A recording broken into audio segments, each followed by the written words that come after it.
The U.S. Icelandic Horse Congress is honored to support young Black equestrians in its community building and horsemanship. Icelandic horses are a versatile and fun breed with a great sense of community and support here in the U.S. I am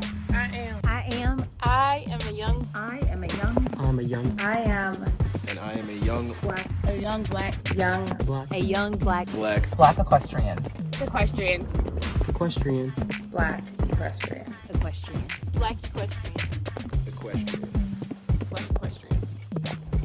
young Black equestrian. I am a young Black equestrian.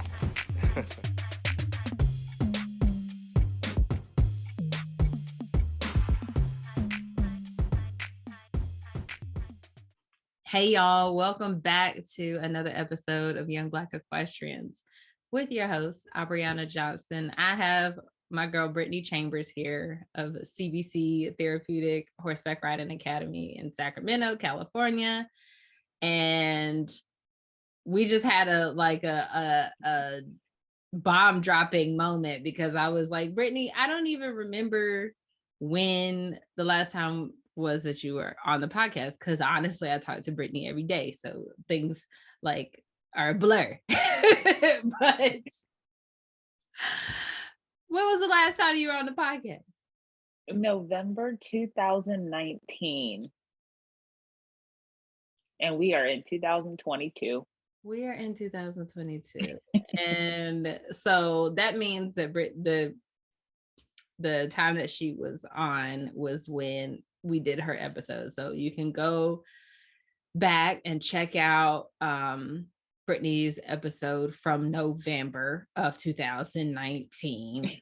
If you want to hear kind of the very beginning of her story and how our conversation today is just going to be a little bit different, a lot of bit different actually. And it's just going to be dripping with growth and maturity, honestly, as she has continued to carve her path in this industry. So welcome back. It's been a long time. Thanks for having me. I know. I'm just so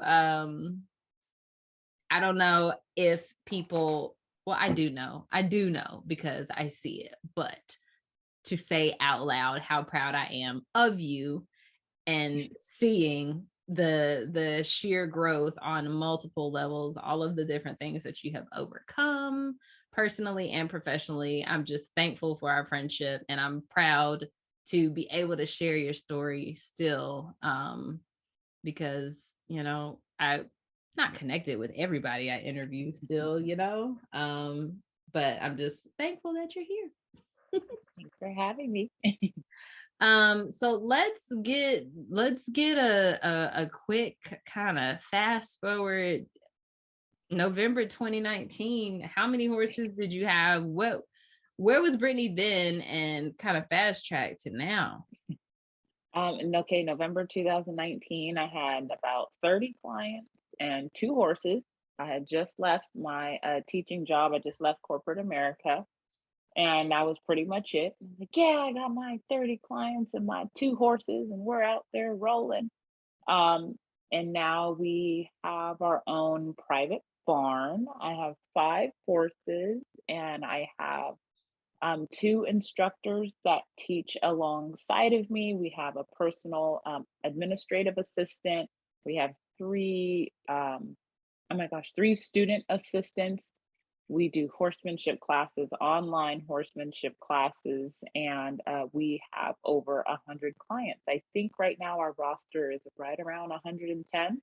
Mm-hmm. So we have grown a lot.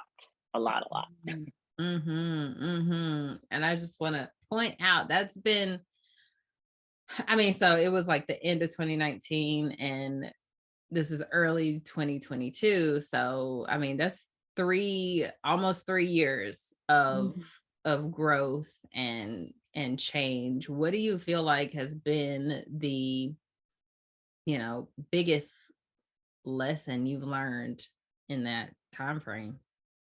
I think the biggest one I learned personally was keep your business in a way to where you can remain happy. Meaning, now if we don't vibe with a client, we just let them know, or we don't, we just don't take anything. We will work with you, but we're not going to bend over backwards to make you happy if it's you causing the problem. So really just do what makes you happy and what is the least amount of stress, because I learned that clients will stay. You can change the rules on them, you can do policies and procedures, and people will stay. Do not think it will make them leave. Those who want to leave, go for it. Then this isn't the place for you anyway. But really just stay true to what makes you happy and don't drift off to other things to please other people. Yeah, absolutely. Absolutely. I was telling Brittney before we got on the podcast today that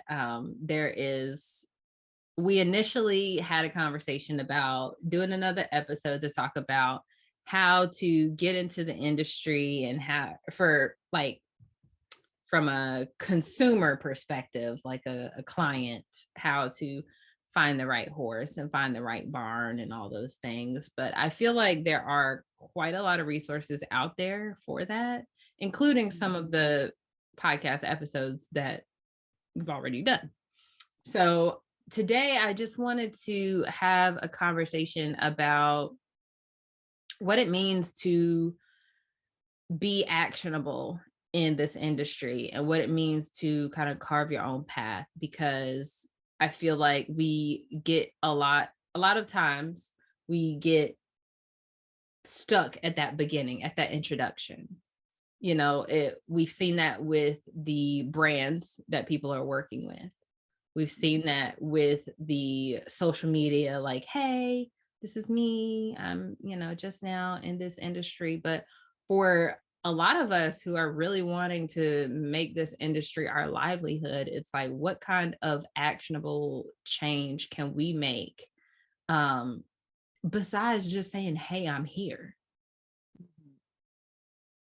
I would say, first get your mind right.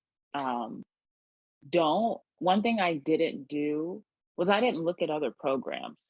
Mm-hmm. I didn't, because then you start setting yourself up to compare to what this program doing, what that program is doing. Like I knew of some, I visited some, but I never really dove deep into what they were doing. So I never had the opportunity to compare myself to anyone. So I was never overwhelmed because I'm like, oh, I'm not there yet. Mind you, I started out by leasing a horse 2 days a week and I had 3 clients. And I knew other programs were out there, but I didn't compare myself. So yeah, you can kind of see what's going on, but stick to what you want to do and then build from there, because then you're going to get discouraged looking at the other places and the other things that have going on. And you're going to feel lost. Just like, how do they get there? How do they get there? How do they do this? How do they do that? But it's like, what do you want to do? And then you build yourself brick by brick. Okay, this is what I want. This is what I want here. I want to put this here. I mean, 6 years later, I'm still doing that. I just put in 2 new policies into place just in February.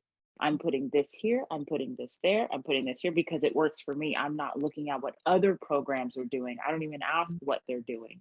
Mm-hmm. This is what works for me. So you have to do what works for you and put your steps in place brick by brick by brick, what works for you, and not do what other people are doing in the industry, because then in reality, you're kind of just doing what they're doing, and you're not going to find your niche, your special thing that you do.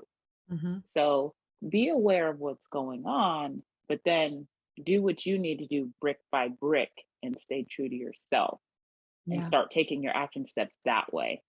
Yeah, absolutely. And I feel like, a lot of us have connected via social media, and that's just the reality of right now, in finding community and finding people to connect with. That's what we're looking at. That's what we're used to now. So it's easy for us to fall into that trap of like, doom scrolling and let me see what someone else is doing, or they did this, how can I do that? Or they did this, they've been doing it for this amount of time and I've been doing it for this amount of time. And one of the things that I always it's like some saying that I kind of think of. It's like, you can't compare your day 1 to someone else's day, year, Mm-hmm. month 20, you Mm-hmm. don't know. And sometimes social media makes us think that we do know,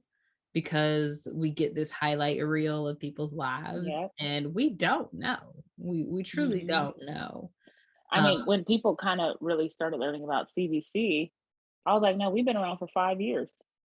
And Mhm, they were like, oh, really? Yeah, we've been here for a while. mhm, mhm.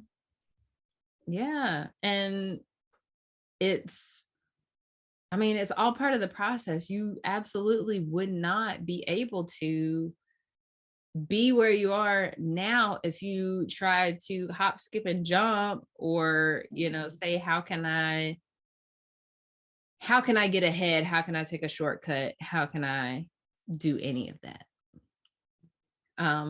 And it kind of, not everyone who listens has a business, and it's really hard not like overlaying the two between the two different Yeah. podcasts. But this goes for like your writing journey as well. Mm-hmm. There's you don't have anything to prove to anyone but yourself. Mm-hmm. And in that, if you are only proving things to yourself and being better than your yesterday, there's no metric, there's no like goalpost that you're Mm-hmm. looking to see, that someone else seeing how fast they're running or seeing what direction they're going in. So I think we just have to be really careful about that comparison syndrome, like you said, and Yep. looking around and trying to take shortcuts because you think it's supposed to go a certain way. Mm-hmm. So that's really it. And then just build yours brick by brick, Mm-hmm. and then you could be happy along the way. Mm-hmm. Mm-hmm. Yeah. Um, I made a post the other day about like riding the horse that you're on, Mm-hmm. and not the horse from yesterday, not the horse that you think you're supposed to be in the future. Like, you need to ride the one that you got on today because Mm-hmm. that's the only one that you can really, that's reality. That is truth in that moment, Mm-hmm. and I mean, both of us, when you have your lesson horses and you feel like they're having an off day, what is the what do you do for that? I give them the day off. Okay, that's good for the day. Or I pull them out of the arena. I say, okay, go take them on the trail, and then turn them out and leave them alone. And then the next day, I don't make them work. We will switch up everybody's lesson plans to save, to put the horse's mental health first. Mm-hmm. So they get a break, and they get a break as long as they need it. And we're going to do everything we can, and we don't put them back in lessons, or we'll, revise your lessons. You're only getting trails, or, doing you're going to be the horsemanship horse. So we just totally give them a break. Mm-hmm. That's nice. That's nice. And I feel like we need to be able to give ourselves that same grace. Mm-hmm. Well, look at me now. I know, right? On break, on break. So yeah, tell me about that.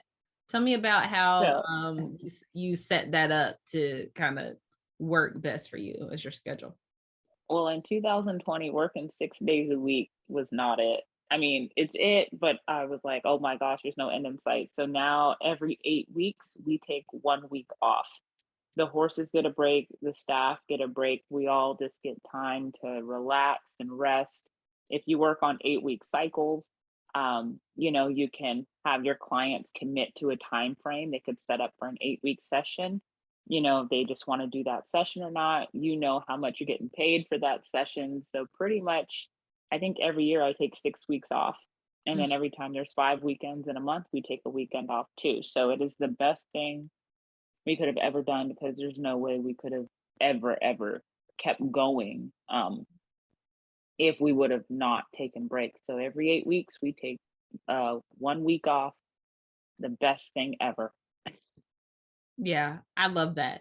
I absolutely love that. And I'm like working on making my schedule the way I need to make it, because child, Yeah. I need, balance. Mm-hmm. But for the people who are really looking to, I guess, they got their foot in the door, whether it be at a barn or in some sort of like in the industry. Um, what kind of next steps do you recommend people take? If they're gonna try to start their own thing. Well, okay, let me delineate it. So let's start with like say clients of yours, like writing first. And then they want to, or like, oh, like when they come to my barn, what do we do? Yeah, like what are Um, the next steps they should take? They, starting to take lessons and they're starting to really, really feel it and know that it's something that they want to do. What are some things that they can do to kind of craft their own journey in that? like once they start to take lessons, then I encourage them to like find find a style. Like if we're talking about writing, then I encourage them to find the style of writing that they would like to go into, and then eventually, also if they want to try a whole different new specialty style, then I'll hook them up with one of my trainer friends, another trainer that I know in the area. I pretty much know a trainer of each discipline in Sacramento, and I'm like, hey, got someone I want to send to you, Yeah. let's see, because they would like to do this. So it's really important to work with others, other trainers that are around. You're not the only one, because everybody works together. Everybody specializes in something. So I have other barns send us clients because we do certain things. I refer other clients to other barns. Mhm. So, but if they want to become a trainer, in that sense, then I'd say, okay, let's start maybe looking to make you a student assistant. You might do some extra things after your lesson to help out around the barn. So it really just depends on what they want to do, and then we try to help them get there.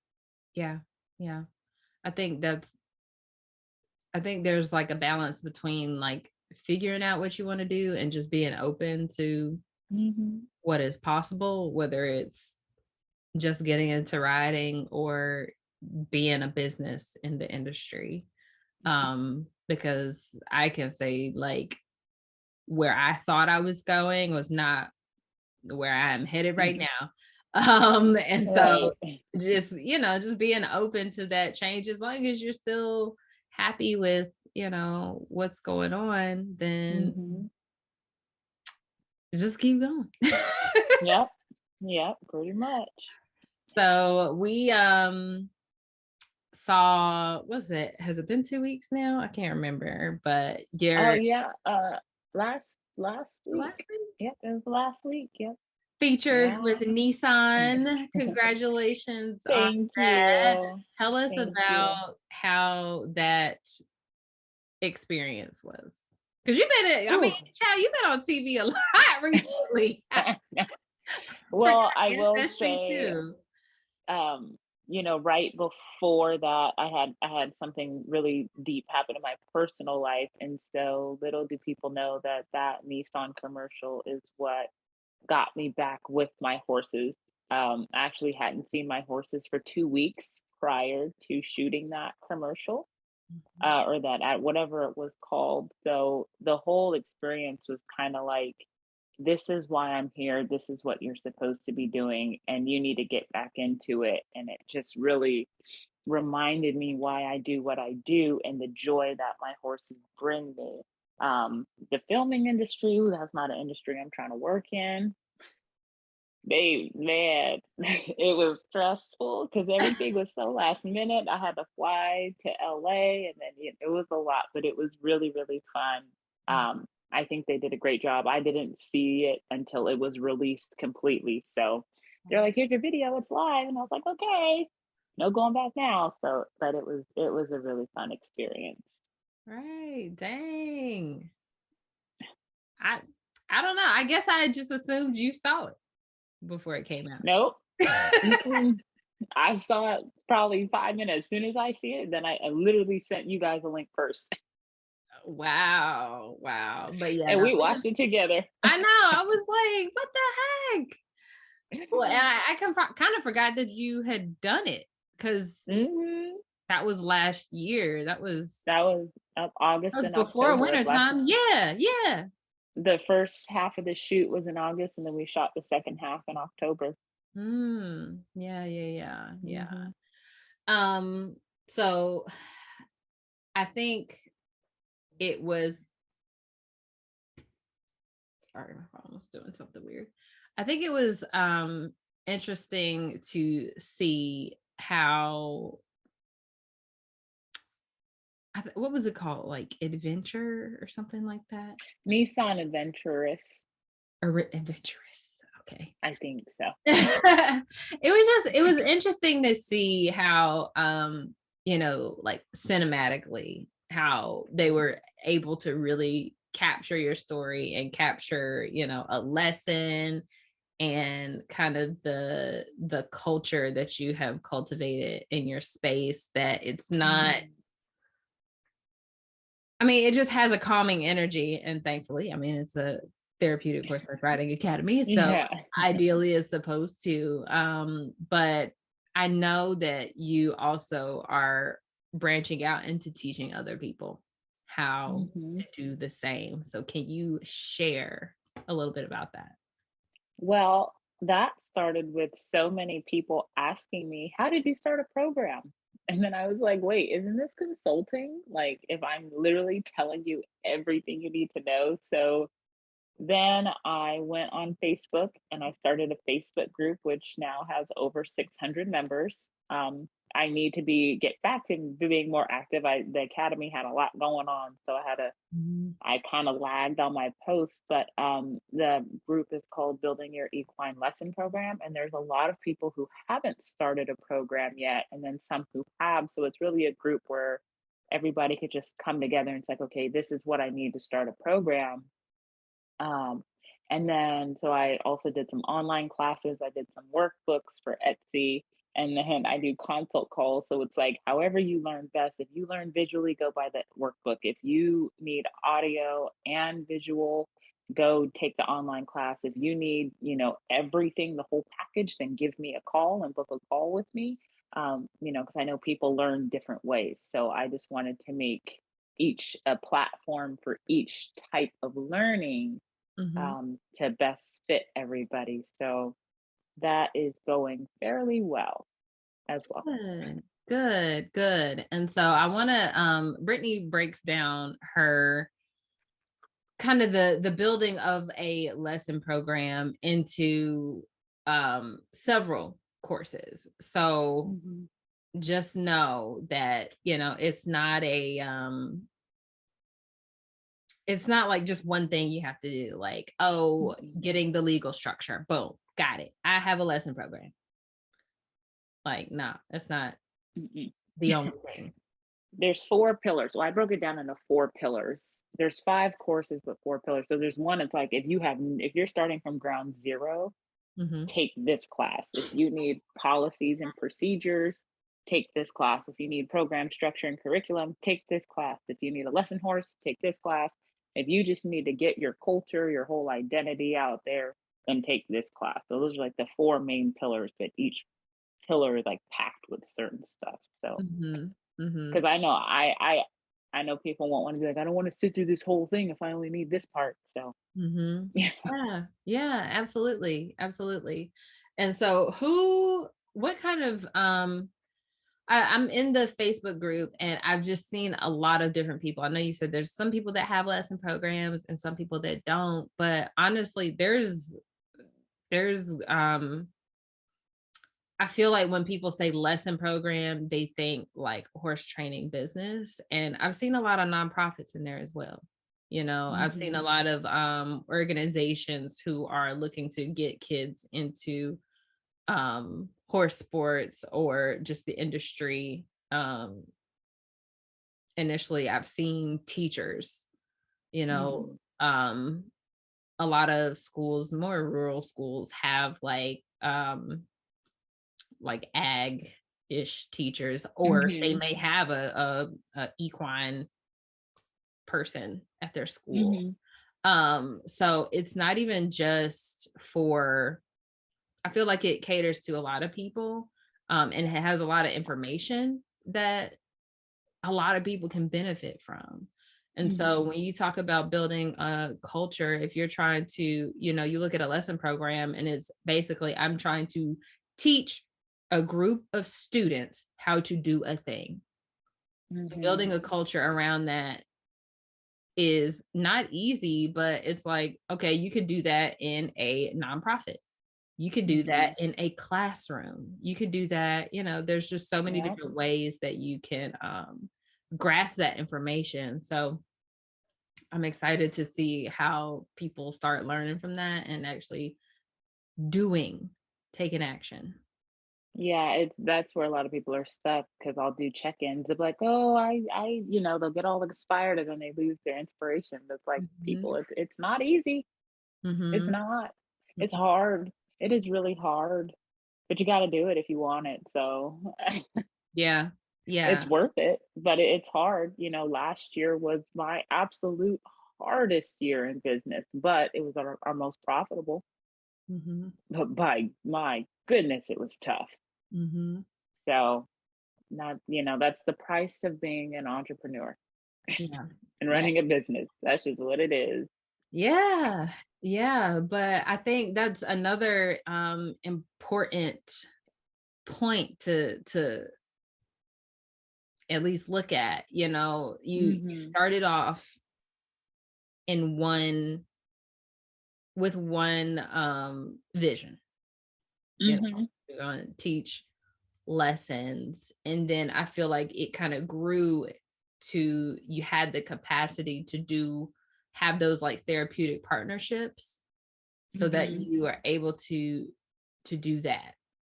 And then it grew into, you are able to cultivate those student assistants. You're able to have those kind of that next level of student, but you're also, you were able to see, okay, from the expertise, from the things that I know and the things that people are asking me, I can diversify my offer.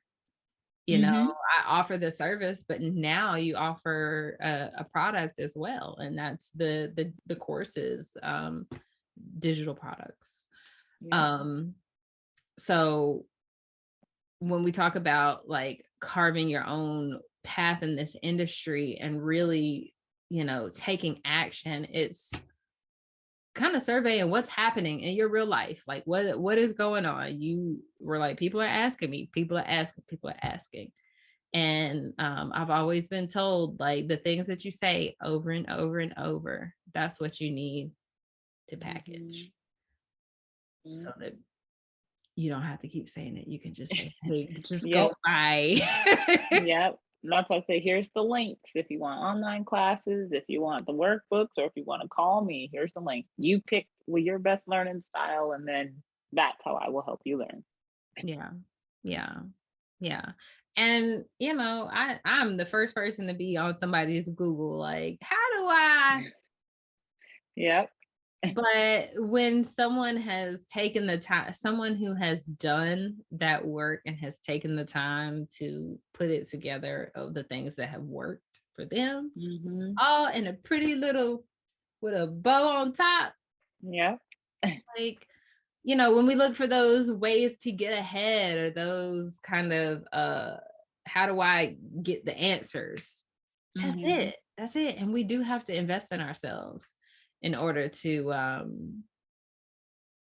take that next step sometimes, whether it be, let me invest in a trainer that is a little bit more expensive. Let me go to a barn that might be a little bit farther of a drive, but it's the discipline that I want to do. Investing in our, literally investing in yourself is all this industry is. Yep. I mean, that's why I hired an administrative assistant. Oh my gosh, she saves me hours of work. What she does, like, that would have taken me hours to do. So only thing, like, she literally handles everything, all enrollment, all the clients go through her. And if she has a question, she just shoots me a text or sends or forwards me the email. and she handles everything. Because we can all be working forever, but that was that, and hiring two instructors to work. I don't want to say underneath me, because I really think we're all equal, but hire two instructors to work alongside of me, and my assistant is like the best thing ever. And at first I was like, oh my gosh, she costs this much. But then when I realized how much time and stress she's giving back to me, it's priceless. Mm-hmm.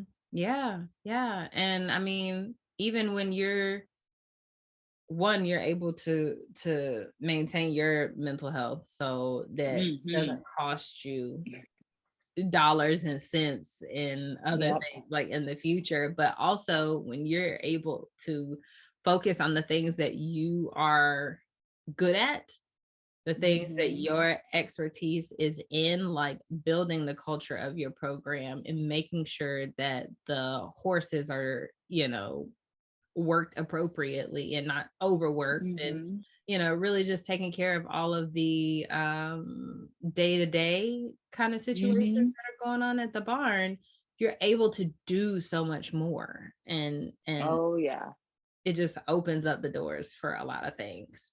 yep. Oh, I was actually able to run my business. I was actually able to step out and manage everybody. So that was needed.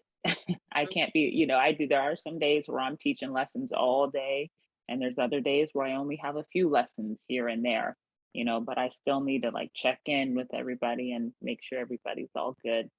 Yeah, and then that gives you more time to be on TikTok. Yeah. Oh, that place is crazy.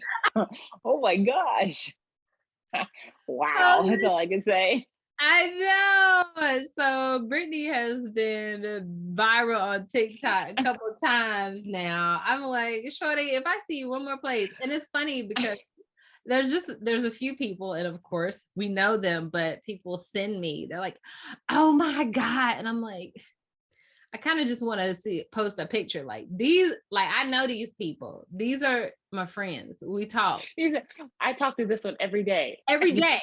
Like this ain't nothing. All 15 of y'all, you don't, I mean, thank you for thinking of me. Right. No, you don't have to send me all her videos, because I watch them. And I see it every day. I know all her animals. Yeah, like, okay. We talk about it. Thanks, y'all, but thanks. Thanks. Right. I think the best part is when we literally have clients come from TikTok. On their application, they say, on the part of how did you hear about us? They say TikTok. And I'm like, oh gosh, what are they gonna think? And they come. Just last month we had like 4, which is a lot. We had 4, and it was like, oh, like they came in knowing all of the animals' names. They're like, there's Gretchen. I'm like, oh yeah. There's Charlie Brown. Yep, that's him.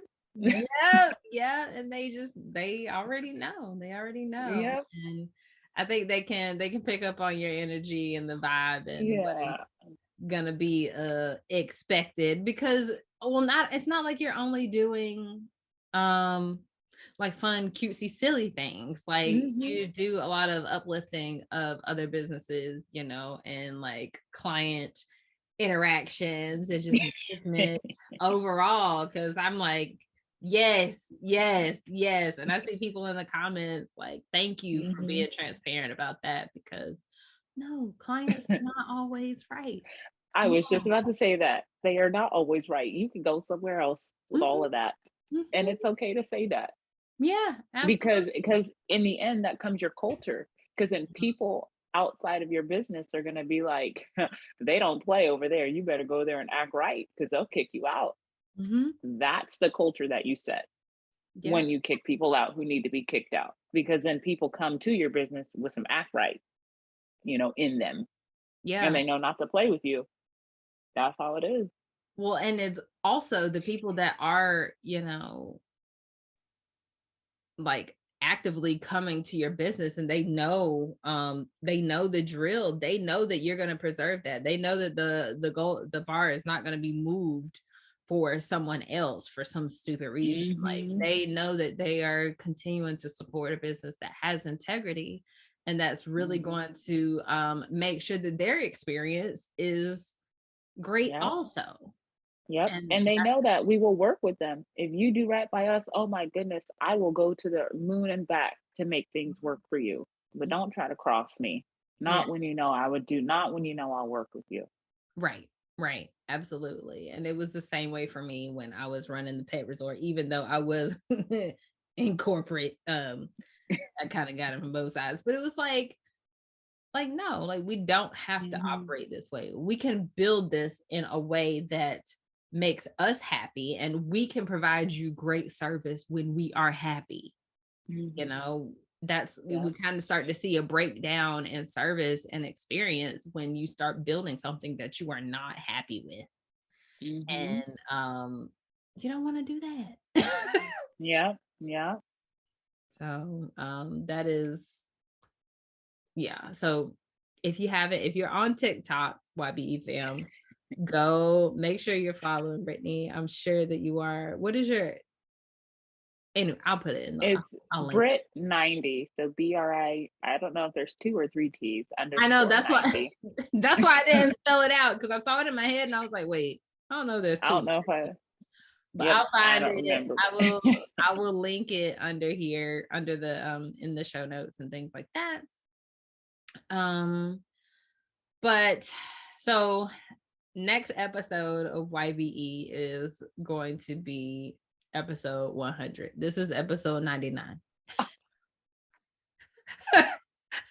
So I am like, so that next episode, I'm going to be talking about the 10 things I've learned from 100 episodes. But I wanted to ask you if there was, and I feel like I asked this in your first interview, but I ask in every interview. I don't know why I'm making this seem like this is a new question. Ignore me. But if there was one thing that you could tell the upcoming equestrians in this industry, whether it be business owners or clients or anyone who is just trying to make it work, dealing with ups and downs, because that's what this industry is about. It is what it is. It's life anyway. What is one thing that you would tell them? One thing. Do not look as failure. It is we fail forward. So stop saying it didn't work. Just say, nope, that was a fail forward. You learn from it and you move forward with the knowledge that you just gained. So always, always, always fail forward. Yeah. And then you'll never fail. But you say, oops, that didn't work. Okay, let's try it this way because that way didn't work. And then you go on. Yeah.